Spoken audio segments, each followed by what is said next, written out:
చేసినామని చెప్పిండ్రు. మా పోలీస్ సిబ్బంది చెప్పిందే నేను ఒకవేళ సరెండర్ చేస్తే వాళ్ళ పిల్లవాడిని వాళ్ళ ఇంట్లో పెట్టుకొని పోలీసులను పిలిపించి అప్పచెప్తారు. అప్పజెన్షన్ మీ ఇల్లా నా ఇల్లా?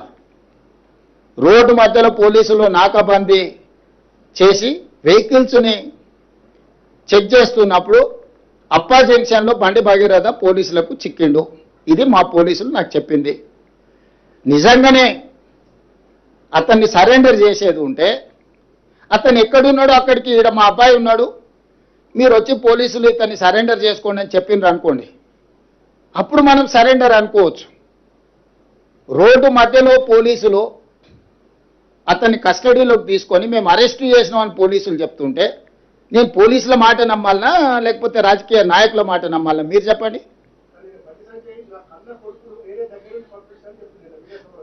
నేను అనేది ఏంటంటే అతను దగ్గరుండే పంపించి ఉండొచ్చు, నేను దగ్గర ఉన్నాడా లేడా అనేది నేను గవా కాదు. అతను ఏం చెప్తే అదే నిజం.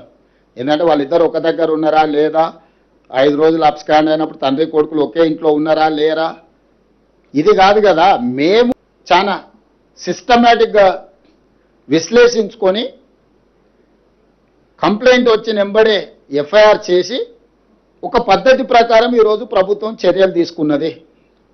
మా చర్యల్ని ప్రజలు కానీ కోర్టు కానీ ఎవరు తప్పుపట్టలే.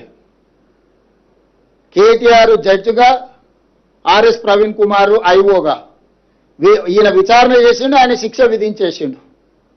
అసలు ఏం సిగ్గు కూడా పడారంటే అసలు ఇంత సిగ్గు తప్పిపోయిన వీళ్ళనంటే నాకు అర్థమే అవుతలేదు. ఇప్పుడు ప్రభుత్వానికి పోలీసులకు చట్టాలు ఉన్నాయి. కేసుల ఫిర్యాదు రాగానే ఎఫ్ఐఆర్ చేయాలా? 0 మీద ఎఫ్ఐఆర్ చేసినాం. ఎఫ్ఐఆర్ చేసిన తర్వాత పేరెంట్ స్టేట్మెంట్ చేసినాం. 24 అవర్స్లో అమ్మాయి స్టేట్మెంట్ రికార్డ్ చేయాలి. ఆ ప్రకారం చేసుకుంటే అమ్మాయి దగ్గర కోర్టు దగ్గరికి తీసుకెళ్లి 164 స్టేట్మెంట్ చేయాలి. ఇది సెన్సిటివ్ కేసు. కేసులో ఎవరి వివరాలు చెప్పడానికి లేదు. వాళ్ళలాగా రోడ్డు మీద వాడు మాట్లాడితే ఆ కుటుంబాల వేదన, ఆ అమ్మాయి కుటుంబానికి ఎంత ఆవేదన ఉంటుంది. వీళ్ళు అడ్డగోలుగా ఇచ్చేసి ఆ అమ్మాయి ఫోటోలు పెట్టి, ఆ అమ్మాయి తల్లిదండ్రుల ఫోటోలు పెట్టి, అసలు కేటీఆర్ అనేటోడు అసలు మనిషా? ఎవడన్నా మనిషి ఇట్లా వ్యవహరిస్తాడానికి? రాజకీయాలు కావాలంటే ఎన్నికల్లో కొట్లాడు, ఎన్నికల్లో ఓడించు. రాజకీయాలాగా చూడాలి, సమస్యలాగా చూడాలి. ఇది ఒక గర్ల్కి సంబంధించిన ఇష్యూ, దీంట్లో రాజకీయాలకు ఎందుకు?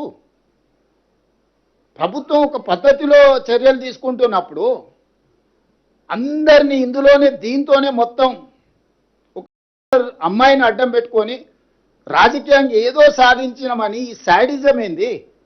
ఇది శాడిస్టిక్ ప్లెజర్ కాదా?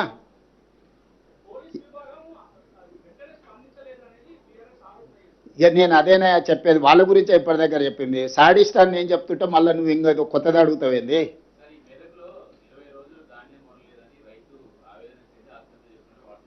వార్తలు వచ్చినాయి, తప్పకుండా నేను కలెక్టర్కి చెప్పిన ఇమ్మీడియట్గా వెరిఫై చేయమని. నేనేమంటున్నానంటే ఎక్కడైనా ఏదైనా సంఘటన జరిగితే ఆ కుటుంబాన్ని ఆదుకోవడమే కాకుండా దాని బాధ్యులైన అధికారుల మీద కూడా చర్యలు తీసుకుంటున్నాము. కొన్ని దగ్గరలో సంఘటనలు జరగలేదని మేము చెప్తలేం. కొన్ని ప్రభుత్వం దృష్టికి రాకుండా లేకపోతే కొంతమంది నిర్లక్ష్యంతో కొన్ని మిల్లులోలు టీఆర్ఎస్కి అనుకూలంగా